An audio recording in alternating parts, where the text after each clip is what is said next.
প্রতি ৩ জনের মধ্যে একজন কোটিপতি। কোটি কোটি টাকার সম্পদ আছে যাদের। এমন একটি দেশ যেখানে গরিব মানুষ নেই, সবাই মিলেনিয়ার। আয়তনের দিক থেকে দ্বিতীয় স্থানে দেশটি।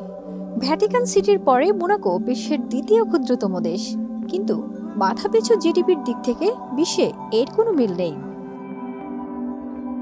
ইউরোপের দেশ মোনাকো মাত্র 2.08 বর্গ কিলোমিটার আয়তনের দেশটির জনসংখ্যা ৩৯,০৫০ জন।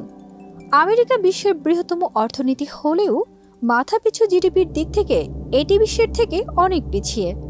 এখানকার প্রতিটি মানুষের মাথাপিছু আয় $2,40,862, যা বাংলাদেশি মুদ্রায় প্রায় 2,63,00,000 টাকারও বেশি। মোনাকোর সবচেয়ে বড় বৈশিষ্ট্য হল এর ক্যাসিনো সংস্কৃতি। এটি উপভোগ করতে সারা বিশ্ব থেকে মানুষ আসেন।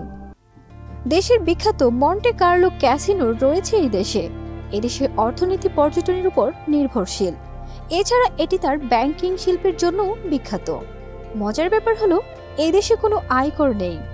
ব্যক্তি ও কোম্পানির উপর অন্যান্য করও বেশ কম।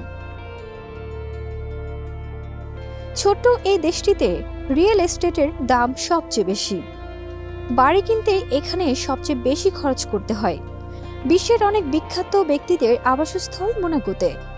এর মধ্যে রয়েছে formula 1 racer Lewis Hamilton, tennis তারকা নোভাক জোকোভিচ এবং British retail tycoon sir Philip Green. এখানে অনেক হলিউড ছবির শুটিং হয়েছে। পর্যটন শিল্প দেশটির প্রধান চালিকা শক্তি। এর প্রধান আকর্ষণ ক্যাসিনো বা জুয়া খেলার আখড়াগুলো। দেশের জনগণকে কোনো আয়কর দিতে হয় না। সরকারিভাবে রাজধানী না থাকলেও সবচেয়ে বিত্তশালী এলাকা মন্টে কার্লোকে মোনাকোর কেন্দ্র বলা হয়। ফারজানা নিকিতা, দেশ রূপান্তর।